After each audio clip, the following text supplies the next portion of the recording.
Hello and good morning. This is Ethna Green Living here, and I am here because I have another video on time management. The first video I just talked about laying the foundation of it, just getting you prepared to make your schedules. And then the second video I talked about you and putting yourself first, because it really is so important. And now in this video I want to talk about how to actually kind of put together a schedule that's authentic to you. It's not going to look like other people, because your life is not like other people's if you're working from home and if you're homeschooling.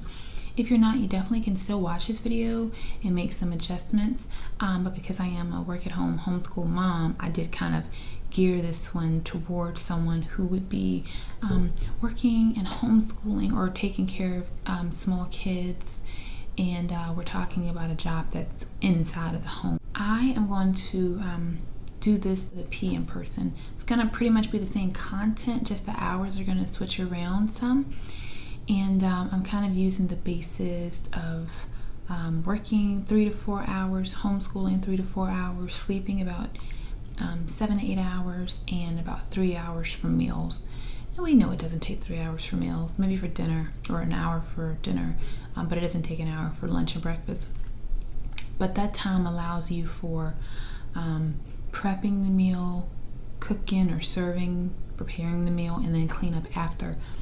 And then I'll tell you what you do with the extra time that's there, because we don't want to have any idle time in our lives, and we don't want to waste any of that. So hopefully you guys did your assignments and you wrote down how you wanted to spend your you time, you know, what you wanted to do during that time, but also what things that you do, and hopefully you decluttered, organized, so that we all kind of start from a clean slate. So I think the first thing is kind of sounds easy, right? But most of us are not as consistent as we should be. You have to set your wake up time, and you have to set your sleep time. PM person 1 wakes up at 8 o'clock and gets their kids up. They get their kids to bed at 8 at night, and then they have from 9 to 12 that they can work. PM person 2 wakes up at 10 and they get their kids up. Their kids go to bed at 10, and they have from 11 to 1 that they can work. Next thing is establishing when your meal times will be and getting set meal times. There is nothing worse than a hungry toddler. There's nothing worse than a hungry, tired toddler. And even we as adults get cranky and tired when we don't get enough sleep or we eat too late, you know. So by having set meal times, you already know what to expect and when to expect it. So PM person 1 is waking up at 8. They're getting their kids up. They are having breakfast, cleaning up, and if there's any time left over, reading to their kids.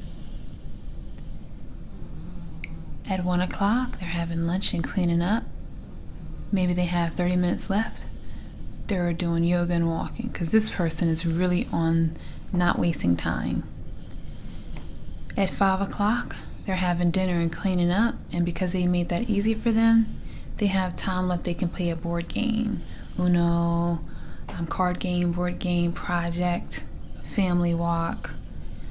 They're getting their kids to bed at 8, and then from 9 to 12 o'clock, they can work, and then they can sleep from 1 to 8. PM person 2 knows that they're really getting a late start on the day, and that's what they have to do to homeschool, to bring in income for their family, to get it all done, and to have their personal time. And so since they know that and they understand that, they're really maximizing it. So although they're waking up at 10 o'clock and waking up their kids and getting dressed and doing their chores, they actually got all that done in 30 minutes because the clothes are already laid out for the week on the weekend. So in 30 minutes, they were all up and dressed and downstairs. And since breakfast was simple, and 10 o'clock, they got everything done. So 2 o'clock is lunch and clean up, and because they're still on it, they've got time left over where they can go outside and get their energy out. And at 6 o'clock, they went ahead and had their dinner, and they cleaned up, and they had enough time for their game. They got their kid to bed at 10 o'clock, and then with the time left over, they worked from 11 to 1, and they were in the bed from 2 to 10. Next up is setting your nap time if you have really little ones. Even if you don't have little ones, everyone can benefit from some quiet time. Everybody needs quiet time, even if not nap time. And this is time they can be independently reading whatever their books are. They can be listening to playaways and watching views that you can check out from the library. They can be exploring kits that you can get from the library. They can be doing busy bags that you put together. And actually, in my educational playlist, I have videos on those kits from the libraries. I have videos on just little hands-on busy trays and activities. So during that time that they're resting or that they're quiet, you want to establish that good, like really good for the toddlers. I mean, you need to start with that and do it every single day consistently for about 2 weeks, and that's very important that you do that.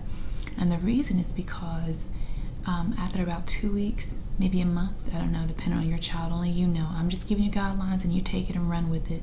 You chew the fish and spit out the bones, okay? But the reason why this foundation is so important is because we're going to come back on top of it if you have older kids, and we're going to homeschool during this time. So it's imperative that while you're homeschooling your big ones, you're not constantly having interruptions from your smaller ones. They know this is what we're doing, and they are doing it because you have already established met the need before the need arose. Now you don't have to continue to stop from your lesson. You can focus on homeschooling your child, your older ones, because the little ones knows what's expected of them, and they're already familiar with that. If you don't have homeschoolers at this time, you have little ones, definitely 5 and under, they nap them. And you may say they don't want to nap them. If you play the music and all those different things, the playaways, maybe some essential oils, they will take a nap. And if you're not homeschooling during this time, we're gonna go ahead and fit your work in there. But again, you need to make sure this step is done first before you try to work, and you've got kids screaming in the background. That's not professional and it's not cool. Okay, now you're gonna fill in the blank here. What I mean by that is, what do you want to do during this homeschool time? You have from 10 to 12, and really from 10 to 1. If you think about it, 10 to 11, 11 to 12, 12 to 1. You've got about 3 hours that you really can get a lot of homeschooling, just learning activities. If you have toddlers, homeschooling, if you have homeschool age,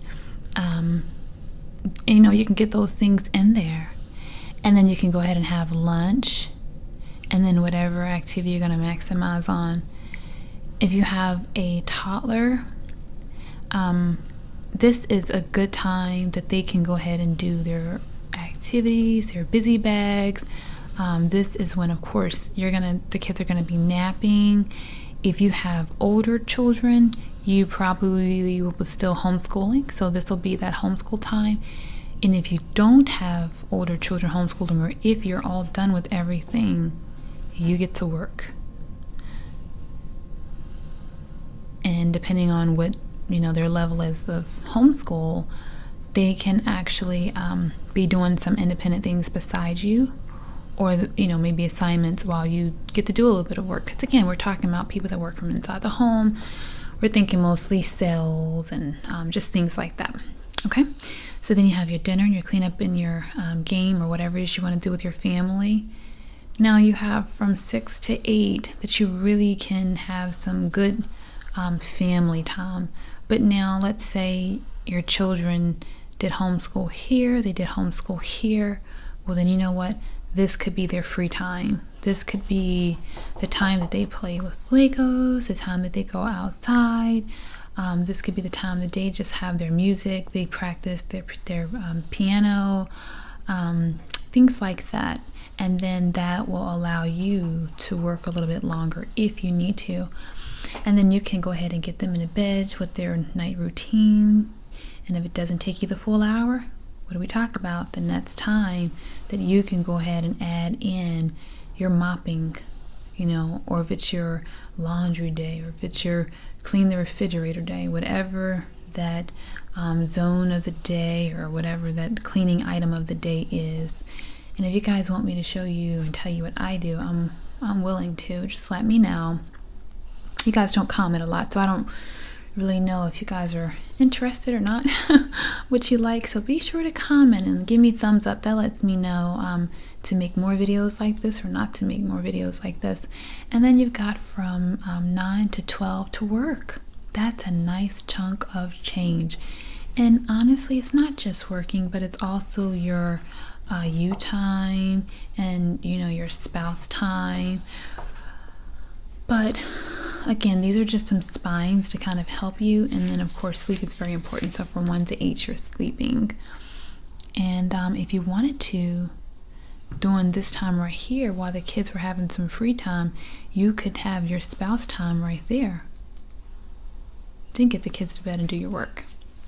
All right, so let's go over here to the P in person number 2. Okay, so we've already talked about how they are just boom, boom, boom. They're getting it done. They're warriors. They're up. They got their kids up. Everything is tidy. They had their breakfast and book in 1 hour. And then at 11 o'clock to 1 o'clock, they're good to go. So same thing. They've got their homeschool work. If the kids are school age, if the kids are preschool age, they've got their learning activities and outside time. They've got their lunch, outside, zone cleaning.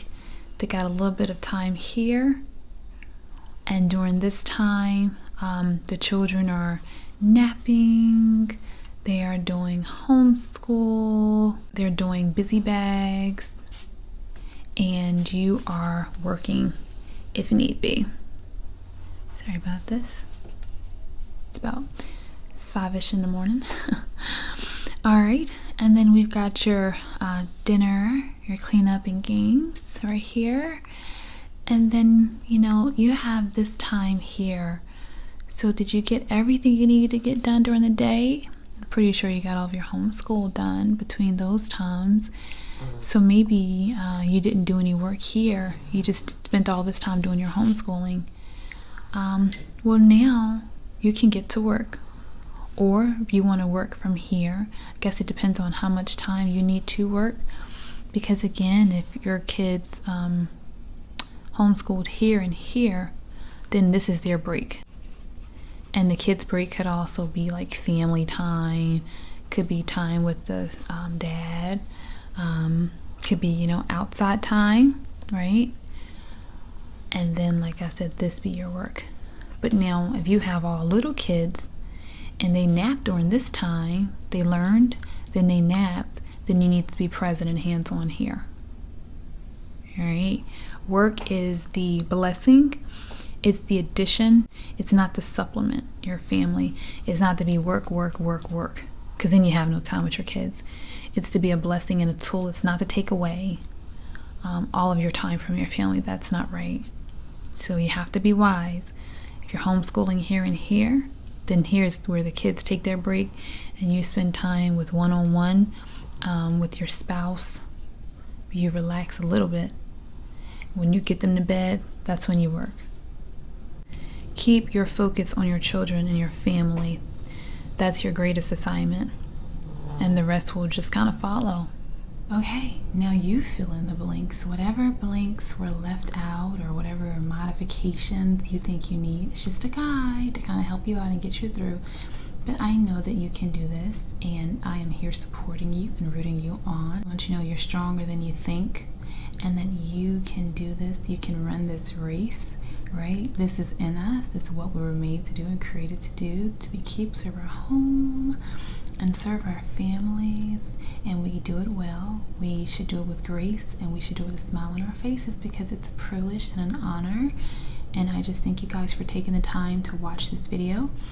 It's kind of hard to think about what everybody could want or need and to make it, 'cause, well, I've got soccer, well, I've got dance, well, I've got this, well, I've got that. So that's why we left those extra blocks of time, so you can kind of schedule that in there. And again, this is just your bone, so you can do the rest. Like, you can juggle it around and figure it out how to get the rest done. But I am proud of you for at least attempting. Great things are going to happen your way. Until next time, blessings.